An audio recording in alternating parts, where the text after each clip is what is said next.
Each and every Monday is $9 Monday at WagerTalk.com. All daily picks packages are priced at only $9, including $40 5% best bets. As an added bonus, all new users will receive $25 in wager bucks credited to their accounts, available for immediate use after their initial $9 Monday purchase. So make sure to take advantage of $9 Mondays at WagerTalk.com.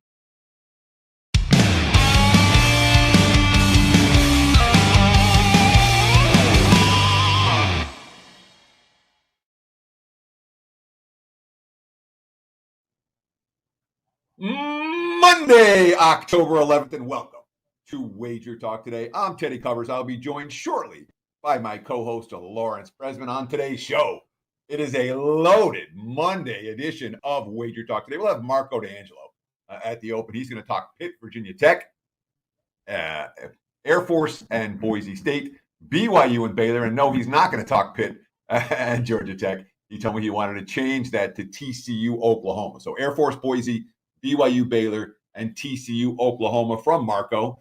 Bryan Leonard will join us on today's show as well. Bryan, who was a monster last year in hockey, 4 straight winning years on the ice.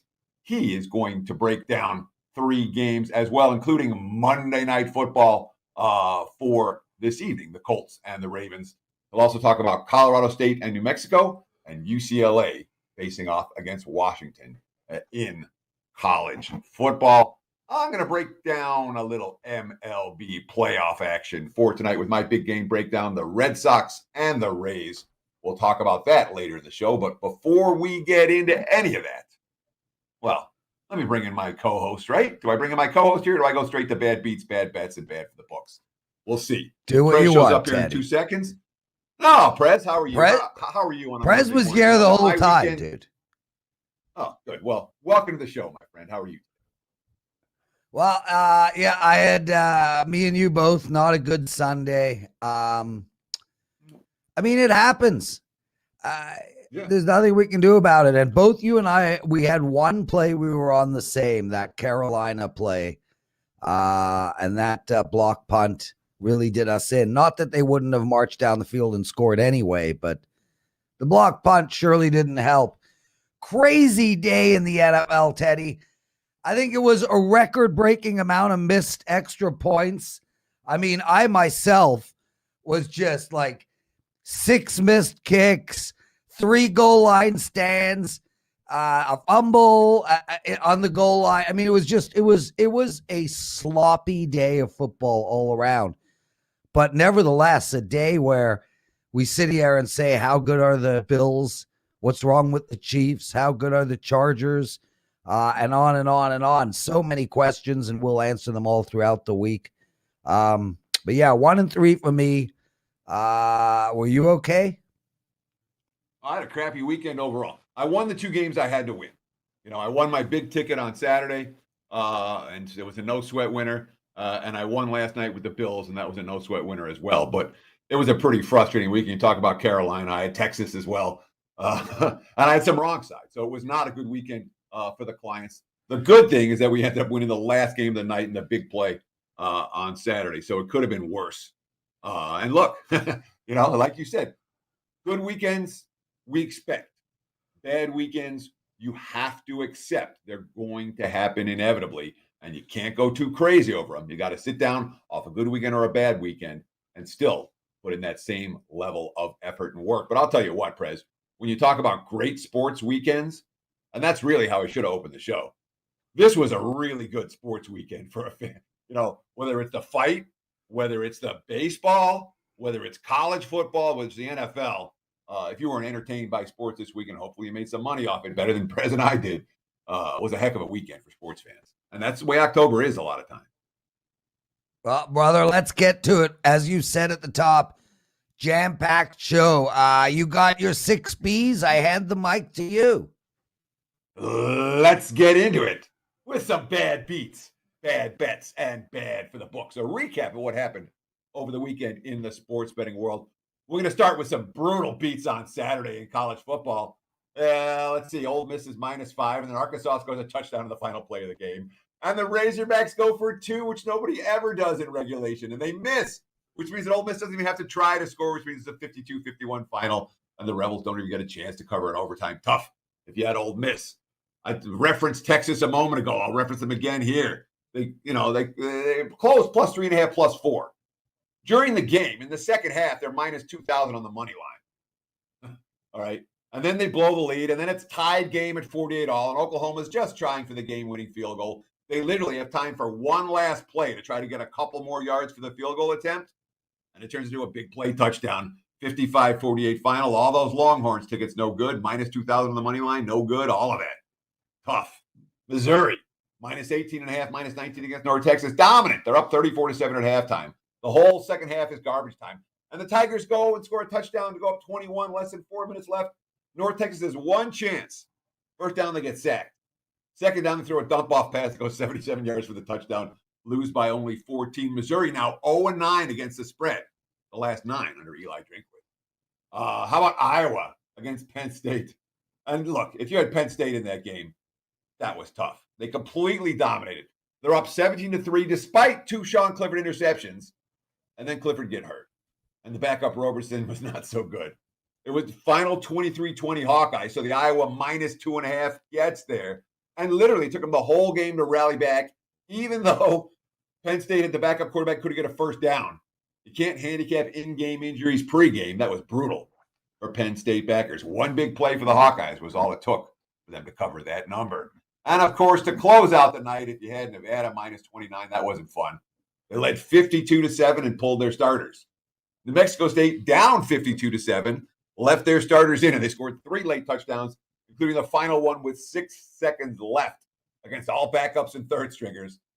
55-28 final. The Wolfpack only lose by 20 or win by 27.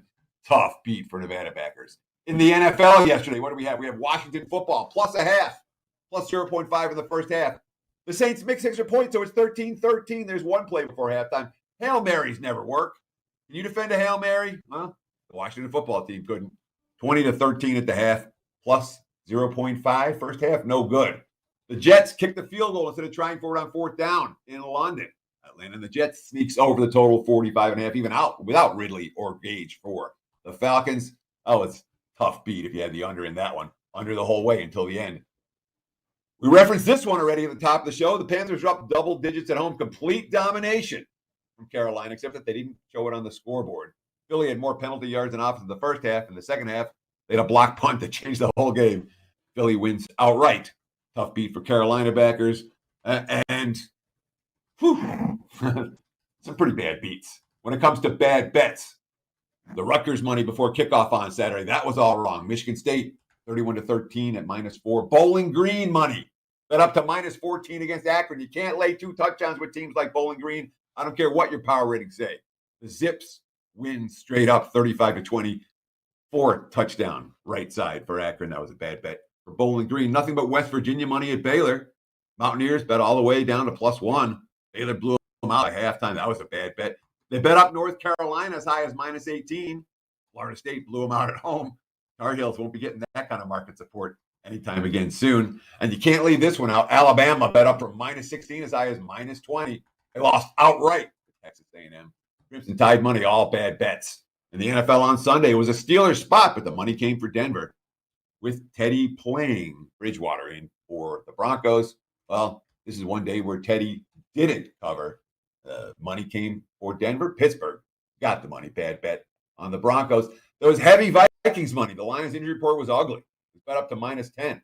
They're up 10 with 3 to play, and they had to rally to win after the Lions went for 2 to take the lead with 30 seconds left. Bottom line, when you score 19 points, you can't be laying doubles. The Vikings money, all bad bets. And the under money in Cleveland and the Chargers. Yeah, that was a wrong side. 50.5 at the open, down to 47. LA got the 47 all by themselves. That was a bad bet in the NFL. When it comes to bad for the books, let's see. Duke and Georgia Tech. The game opens 3, -3.5, closes -4.5, lands right on 4 with the Yellow Jackets with the last touchdown, paying out both sides and pushing the rest of them. That's bad for the books.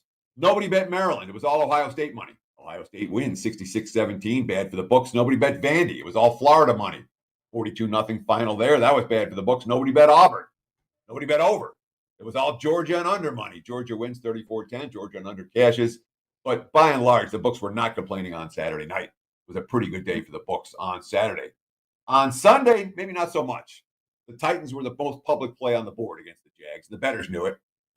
Bettors knew that what Jacksonville was more than the odds makers did, perhaps. Tennessee cashing was bad for the books. All Saints money at Washington and New Orleans has been easy to handicap. Win, loss, win, loss, win. All right, they're perfect off a loss, winless off a win. They got the job done against the Washington football team. That was bad for the books. It was all Chargers money against the Browns. Closed -2.5 off a pick'em opener. That was bad for the books. And I don't even know what to say about all the missed field goals in Cincinnati, Green Bay. I say this for last, but the bottom line is you could put this game in any category you want to.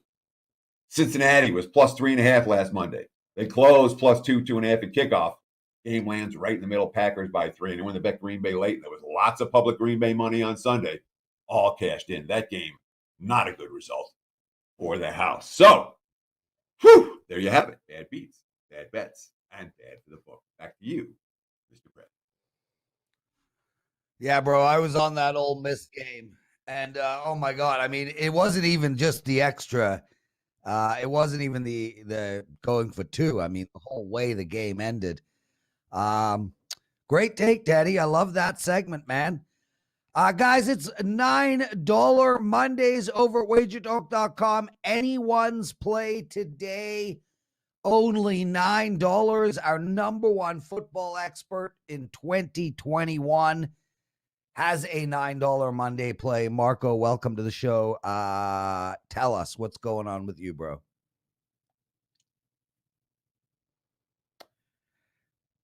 Play. How did Cleveland Charger game not get into the bad beats for the Browns backers? They pushed the winning touchdown into the end zone. So look, there's a lot of games you can put in multiple categories, and when you have a list of bad beats that's really long, you don't want to make it ridiculous.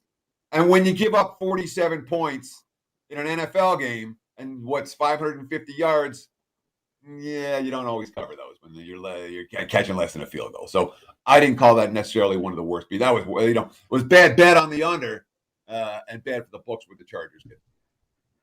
Okay. Well, for me, whenever you're never trailing to the spread until you literally push the opponent into the end zone for the score at the end of the game, I'm sorry, that's a bad beat on my book. But hey, it was a fun weekend. I had my worst weekend in a month, or my worst week of football. I went 5-4-1, and the 4 losses, I had 3 doozies. I was on Cincy, I got the push. I was on Cleveland. We just talked about that. And one of my other losses were the 49ers. So it wasn't, I could have had a monster week with any break at all this weekend. So if that's the worst, I'll take it. Marco D'Angelo joining us, everyone. Marco, 54-31 in college and NFL combined in 2021.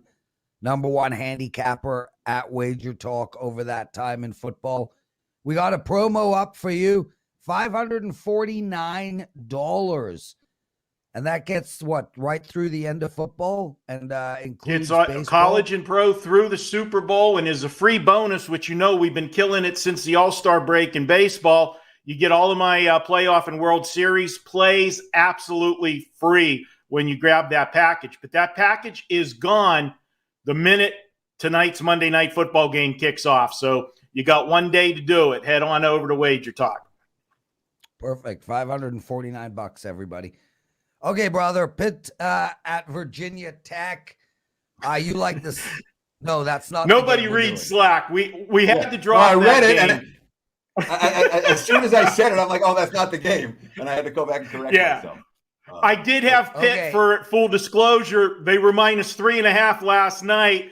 And I just start thinking about games and we're moving lines. It went to 6 overnight this morning. So that one's off the board. We replaced it with TCU at Oklahoma, Prez. And I'll jump right in and start with that one. We're going to look at the under in this game. And this total is just absolutely way too high. Everybody's going to jump on the over based on a 1-week sample size. And that 1-week sample size, of course, was Oklahoma, Texas last week. They benched Shane Rattler. They came out the second half with Caleb Williams, and he lit Texas up. So now all of a sudden everybody says, okay, here's the Oklahoma offense. It's back. It's going to roll. Hey, guys, they're two completely different quarterbacks. He is a dual threat quarterback. He ran for 88 yards in a game and threw for 211 and a half of football. They weren't prepared for him. TCU will be prepared for him. And let's not forget, the Oklahoma defense until Saturday had been solid all year. And if you go back and look at the history of this series, Oklahoma dominates TCU. They just don't score points. You look since 2017, TCU 20, 17, 27, 24, and 14 points. It takes two teams to get the over. I look for this one to go under the total. 66 is too much of an adjustment for these two teams. I'm going under in the TCU-Oklahoma game for play number one. So my question here is not just Oklahoma coming off a wild shootout. TCU, you can make a case they just played their best offensive game of the season as well. And I know that Texas Tech's defense isn't Oklahoma's defense necessarily, but then again, Oklahoma's defense has been gashed repeatedly this year. You can go back to week 1 against Tulane, and it hasn't really changed, where the Sooners defense has underachieved week in, week out. Do you worry at all? And of course, it's not like this series doesn't have shootouts. You went back to 2017. 2016, they got to 98 between these two teams. And in 2018, they were in the 80s. So it's not like we never see shootouts between TCU and Oklahoma. Talk about those two questions, Marco. Well, the point that you make about Oklahoma repeatedly getting gashed, they got gashed the first week of the season in a game against Tulane. How prepared, or did they take them serious? Then after that, I'm looking at they held a Nebraska team to 16 points. They held a West Virginia team to 13.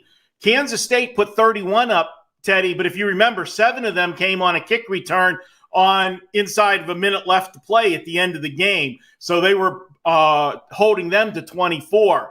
I like this Oklahoma defense, and it just became a shootout in Texas. Yeah, Texas scored a lot of points against them, but whenever they kept trading points, it became a track meet. That's not going to be the case here.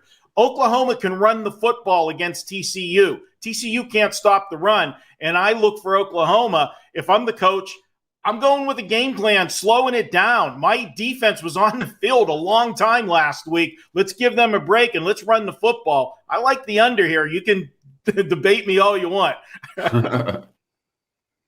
Marco D'Angelo joining us, everyone. It's $9 Mondays. Marco, Air Force at Boise State. Talk to us. All right, the next two plays that I'm going to give you on the show are tied together, and this is the first part of it. Last week, I was all over Boise State going to BYU for a couple reasons. It was a major revenge game for Boise State, and I know we talk about revenge all the time, and it's overused, but for Boise, they were embarrassed on the Smurf turf, and it was one of those standalone games on TV. Don't remember if it was a Thursday or a Friday game, but last year, BYU went in there when they had the great team. They had Zach Wilson, and they beat them 51-17. That's also a game that Boise State had to start their third-string quarterback, and by the time the game ended, they were on their fifth-string quarterback. So it's a game they had circled, and they caught BYU at the right time. Sandwiched between an in-state rivalry with Utah State and BYU on deck this week. And I talked about that was a big game for BYU, going on the road, playing a Power 5 team from a conference, not actually a Power 5 team, but Baylor being a big name. It was a bad spot. Boise State took advantage of it. Now they knocked off an undefeated top 10 BYU. They're going to be a little fat and sassy this week, and that's the last thing you want when you got to prepare for the option against a military school that's always going to be focused. Air Force is just rolling on the ground as they always do. I don't, and I know they face them every year. I get that, so they're familiar with the option. But Boise State hasn't stopped the regular run this year. I don't see them stopping the option. And last week's win, even though I got it with Boise State, I'll be the first to admit I was the beneficiary of a +4 turnover ratio. Take Air Force this week. They pull the upset over the fat and sassy Boise State. So the one thing we've seen in this series, and of course, when you have Boise facing an option team every year, they practice for the option every year. And the Air Force they got into 20 the last 4 meetings. Boise's won each of the last 4 meetings by double-digit margins. It's been pretty easy. You said something about Boise's run defense that stood out to me, because every time I watch Boise, I'm impressed with what they do against the run. Certainly that Oklahoma State game stands out to me as a game where they just stuffed the run start to finish. Are you worried at all about the series history or about Boise's defensive strength? Teddy, that would be a statement I would expect from our beloved Prez, your co-host. Oklahoma State ran for 246 yards against Boise State's defense. I don't know which game you were watching. Marco? So again, the eye test sometimes is going to give you something different from the stats. So much. What happened in that ball game was Oklahoma State had a couple of big plays in the first half. And in the second half, Boise shut them down completely at the line of scrimmage. Yeah, Marco. And nothing happened. So again, I'm not a box score guy, and I'm never going to make bets in college football based on box score numbers exclusively. I rely a lot on my eyes. I rely a lot on what I'm reading. And I'm not looking at Boise as a run defense that they really gave up 200-something yards on the ground in that game. I watched. They gave up when did that happen?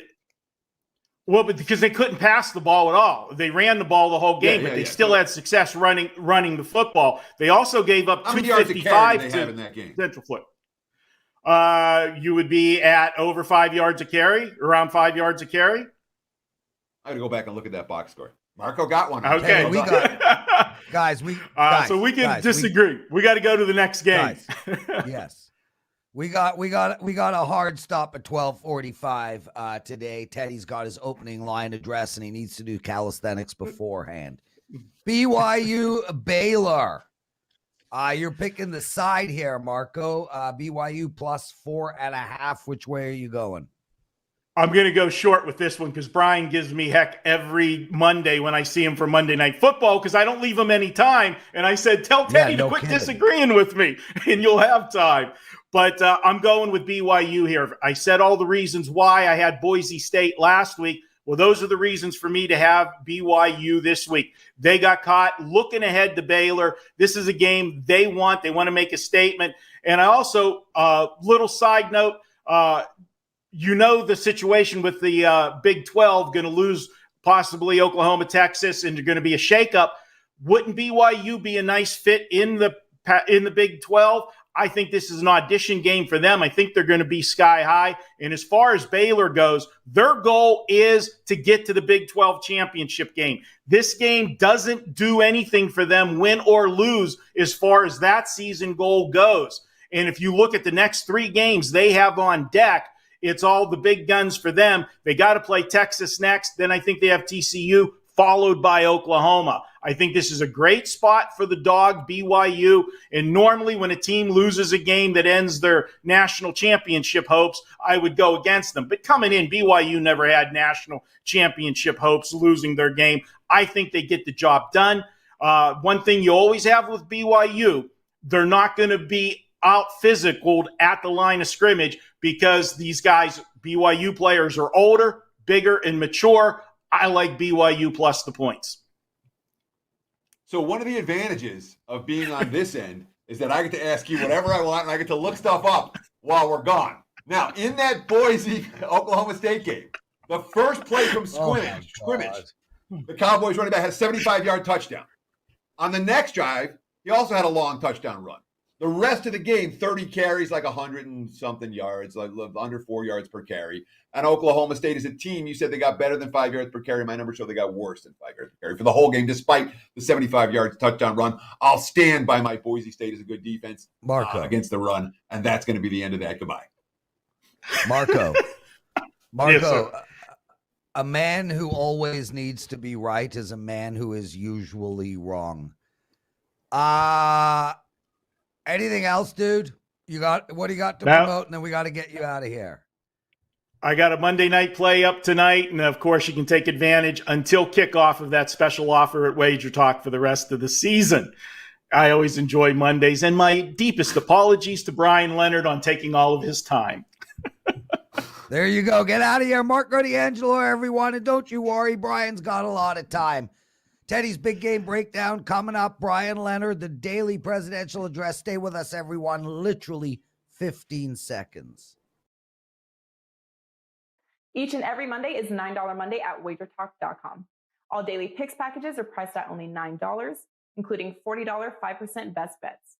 As an added bonus, all new users will receive $25 in wager bucks credited to their accounts, available for immediate use after their initial $9 Monday purchase.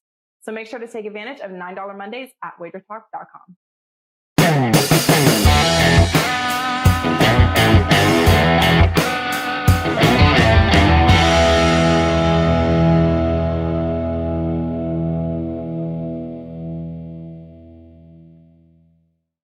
Big game breakdown. Let's talk some playoff baseball for tonight. The Boston Red Sox have a chance to eliminate the Tampa Bay Rays at home at Fenway. Right now, looking at the WagerTalk live odds screen, it's basically a pick'em game. I'm seeing Boston in the minus 110 range, higher in other places, minus 120. But there's decent line variance on this game right now for what it's worth. Total is sitting at 9.5, and it's definitely worth noting. The market's open split on this game. Some books open 9 to the over, other books open 9.5 to the under. And very quickly, those in the know told us what the right total is. It got pushed to 9.5 everywhere.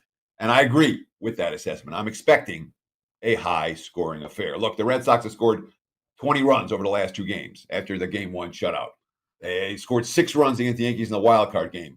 If you watch Boston's at-bats right now, they are to have very good offensive approach. All right. The Red Sox are seeing the ball well, and they're taking good at-bats consistently. Tampa Bay's got 15 runs the first 3 games of this series, at least 4 in every game. And, of course, you have a Rays team coming off a frustrating and crushing loss last night. I love this quote from Kevin Kiermaier, who was the unbeneficiary of the ground rule, double rule that cost them a chance to take the lead in the top of the 13th inning last night. Quote, I told the guys after the game in the clubhouse, there's any team who can overcome this, it's us. You have to believe that, come better to win a ball game, do whatever it takes. Tampa's going to take a good offensive approach today, much like Boston. From a starting pitching matchup, let's see. We have Rodriguez for the Red Sox. He got bombed and didn't last through the second inning of the series opener last Thursday. McHugh isn't exactly a guy, he's got hit hard by the Red Sox in game 2 of this series. And what's he going to go, an inning or 2 here? And off a 13-inning loss yesterday, Tampa used up a lot of arms in that bullpen. I understand the wind's blowing in from center. I also understand it's not much of a wind. Look for Boston and Tampa to get up and over the total. We trust these lineups more than we trust these pitching staffs right now. Over 9.5.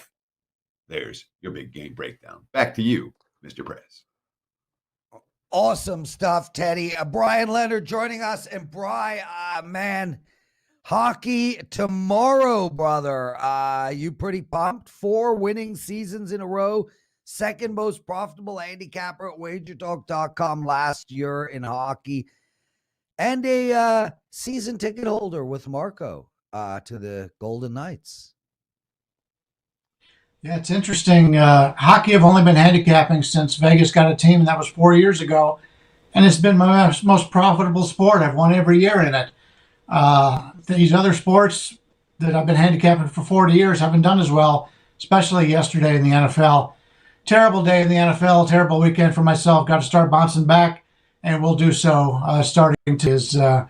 I'm liking the card this week much better than we did last week. Bryan Leonard, everybody, it's $9 Mondays. Bryan, what do you got up for our clients? I've got plays up right now in college football. I've got a play up in the hockey. There's 2 games tomorrow, opening night, and I've got a play up for that. And I'm still working on the rest of the card. I'll try to get as many plays up for the cheaper amount as I can today.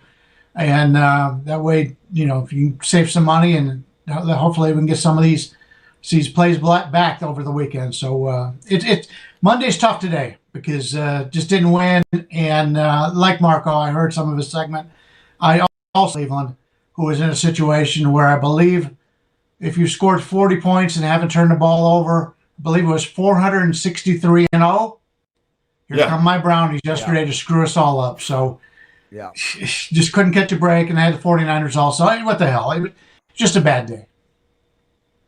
Let's get to it, man. Indy, Baltimore tonight, Monday Night Football, a total of 46. -7 is the line. Where are you going in this one? I drew the short straw this week. I know one of us gets stuck with the Monday Night Football every week, so I took this one. I like this game to go over the total. Number one, it's a nationally televised game. Even with last night's game with the Kansas City game, ended up going over another national televised game. Another reason why I like it is both teams are coming off of a game. Indy really shut down Miami. Miami only had 4.1 yards per play in that game. They shut them down from the run game. But that's a Miami team with a backup quarterback that's not playing well. And we saw that this week as Tampa Bay just took it right to them. So I think Indy, from a defensive standpoint, will have more problems. They played a running quarterback in week one in Seattle, gave up 7.2 yards per play. I think Baltimore will have some success against them. And another thing I want to take a look at here is neither team has gotten off to very good starts the last 3 weeks. In the first quarter, Indy has gone scoreless. In the first quarter of the last 3 weeks, Baltimore has only scored 1 touchdown. The last 2 weeks, they've gone scoreless. I would expect, if I'm the offensive coordinators for each of these teams, they want to come out and get on the board early, don't play from behind. And the over 46, it's up to 46.5 in some places. I still think as long as it's under the key number of 47, we've got us to play on the over in that game. Yeah, and you can still find some 46s out there, although they are, as Bryan said, rapidly disappearing. Bryan, do you have any thoughts on the side here? I was a little bit tempted by Baltimore. And if you like the Ravens, I'd advise you to bet them now and not wait until closer to kickoff. I'm seeing indications this line could go to 7.5. We are already seeing 7 with juice in some spots. So I had a slight lean towards Baltimore, especially after Indy's win against Miami, a little bit devalued by another disastrous performance from the Dolphins yesterday. Did you have any lean at all on the side for this one, or is this pure total?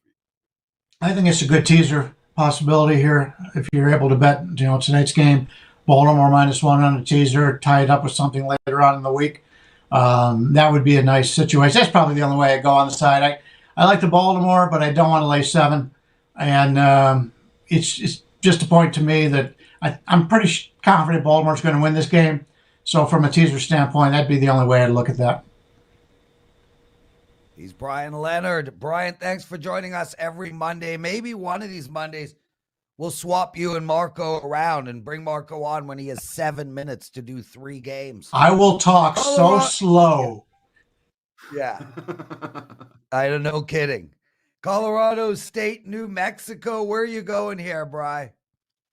Colorado State was good to me last week. No doubt about it. Win over San Jose. I'm liking this team. I mean, they started the season, they lost to that Division II school, South Dakota State. And then they played Vanderbilt, and it looks bad at this point because Vandy hasn't done anything. But keep in mind, Colorado State outgained Vandy, a team from the SEC, 6.3 to 4.4. They ended up losing that game. Since that time, double-digit covers against Toledo, a game they win outright by 16, covered by 30.5. And Iowa, probably the only team Iowa's played this year they haven't had a turnover advantage on. There were no turnovers in that game for that situation. 1 turnover apiece, so no advantage against Iowa.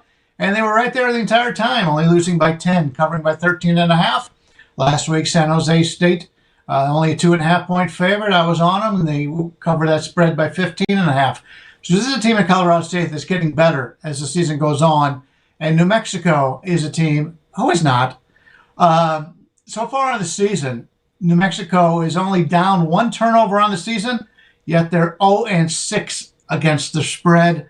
The last few weeks, I'm seeing yard differentials of -307, -2, -143. The line's high for a reason here with Colorado State.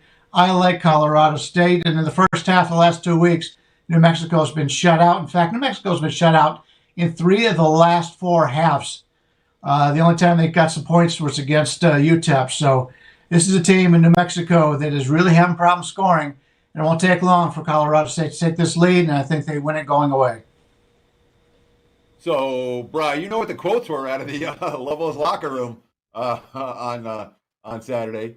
They were all about, we got to put the offense together. Danny Gonzalez was like, we're going to have develop a different game plan next week to come out and put some points on the board early. So there's certainly a sense of urgency there. And when you think about Rocky Long defensively, you know, the amazing thing about the Lobos is that they haven't lost all these games 59-0. That the defense has allowed them to hang around for a while. Considering how bad the offense has been. Colorado State, not necessarily an explosive offensive team. You know, they're going to settle for field goals against good defenses. You know, we saw that against San Jose, where they could have put that game away and didn't. And, you know, managed to do it eventually. But it wasn't as easy, perhaps, as it could have been had that offense been a little bit more explosive. Do you worry about this type of a point spread? You got to win by double digits on the road with a non-explosive offense against a good defense. Or decent. When you're only going to allow 10 points or less, it's not a concern. I do understand your points, but Colorado State's a team I'm looking to ride. They've been good, and I'm not getting off the horse for anybody. Bryan, UCLA +1 at Washington. Last game you're going to be giving out on the show. Where are you going here? Yeah, this line's gone against me a little bit. I was a bit surprised. It's up to 2.5 now on Washington. A lot of people buying in on this team that expected to start the season very well. They lose outright to Montana. They lose at Michigan by 21. A game that doesn't look quite as bad now as Michigan's got a pretty good team. But you take a look at what they have done. The only time they've really scored was against Arkansas State. They scored 52 against Arkansas State. And Arkansas State could be the worst defense in college football right now. I don't trust Washington. They've only looked good in that one game. So, talent-wise, yes, Washington deserves to be a little bit of a favorite here. But I'd much rather buy in on what UCLA has done this season. And granted, the 38-27 win over LSU doesn't look nearly as good now as it did then. But a lot of these things for LSU have happened after that game. The loss to Fresno, they lose that game 40-37, but they outgained the Bulldogs 7.5 to 6.3. They outgained Stanford by 3.1, doubled them in yards per play, 6.2 to 3.1. Now, they didn't look good against Arizona State, but I think we're starting to find out that this Arizona State team is really good. They had the one bad game, but other than that, they've been really good all season long. And then last week against Arizona, a really bad team, and they win that game by 18, were able to cover the spread. UCLA is a team I believe in. Washington, I'm just not there yet. So in a narrow pick'em situation, I'd rather take the Bruins here. So I'm with you, Bryan. And both of your plays, by the way, were on my short list. You know, the first look on Sunday nights, I'm like, oh, Bryan's looking at what I'm looking at. My concern here, of course, situationally, Washington coming off a bye, and UCLA coming off, UCLA hasn't a bye in more than a month or whatever. September, second week of September. Do you worry about that freshness? How much do you factor in the team coming off off a loss and off a bye, let's say, like Washington did when they had that tough loss at Oregon State right before the break?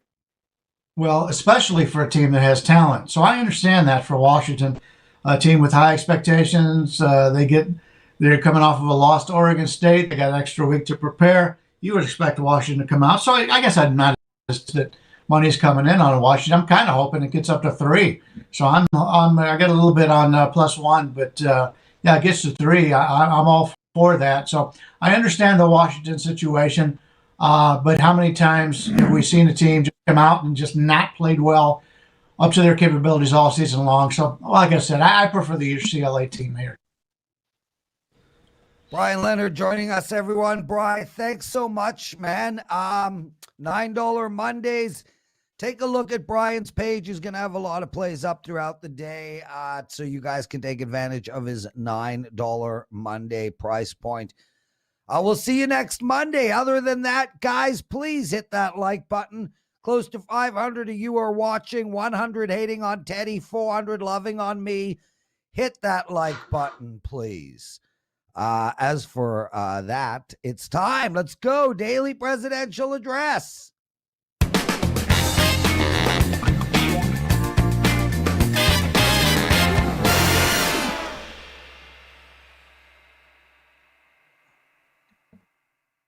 Yeah, baby. Okay, first off, I had a bad day on Sunday. I went 1-3 for my clients, and I'd like to apologize. It happens. We'll get them back. Perennially week 4 and 5. Never been incredibly good to me, but that's week 6, 7. That's where the run begins. So stay with me, everybody who's playing my NFL, and a 1-3 day is not too terrible. Other than that, rolling in college football. I just want to make mention it's $9 Mondays over at WagerTalk.com. I've got an early baseball game. I got a baseball pick on the Houston White Sox game. I got a baseball pick on the Boston Tampa Bay game. I got an NFL pick on Monday Night Football, and I got my Thursday college football play up right now. Every one of those plays, only $9 over at WagerTalk.com. Make sure to check out the show, Wager Talk Today. Marco and Bryan Leonard were on it. As for your free picks for today, I like the LA Dodgers -1.5. Tomorrow in hockey, we got the Kraken. The Kraken versus the Knights. I like under the total of 5.5. I think that's going to be a low-scoring game. And guys, I gave this pick out a couple of weeks ago, and I want to give it out again. Austin Matthews to win top goal scorer, the Rocket Richard Award, +350. He is by far the favorite. The next number is +750. There's a reason for that. Literally, the only way Austin Matthews does not win that award is because of injury. Assuming he doesn't get injured, that's as close to free money as you can get. And that's it. Teddy, I don't know what I'm eating yet today, but I'm bloody hungry. Take us home, bro. So what? I'm trying to learn new hockey players. What was his name again? Austin something? Matthews. Austin Matthews. Austin Matthews. First time I've heard his name. And obviously he's a big star, being that he's a favorite to do something to score the most goals. Yeah, dude, I'm telling you. The hockey stuff is like after Ovechkin, just the names just exact. He has not crossed over to become an American star where we know what his name is. What teams he played for? Well, he has, and he's even American and half Mexican too at that. He's all world. Half Mexican, half American, living in Canada. And yeah, he has crossed over, Teddy. You just have your head in the sand. What team does he play for? What team does he play for? What My team. Gotcha. So he's a Toronto. Now I understand. No, he just so you Dude, know, here in the States, 3-4 in the league. Nobody's heard of him yet. At least not the casual sports fan. And that's going to wrap it for the Monday edition of Wager Talk Today. Thank you so much for taking time out of your busy day. Please give us a like, give us a thumbs up, give us a follow. If you like the show, tell your friends. If you hate the show, try us again tomorrow. We'll do better. Between now and then, enjoy the games and good luck. We'll see you at 9 a.m. Pacific time, noon Eastern on Tuesday. Cheers.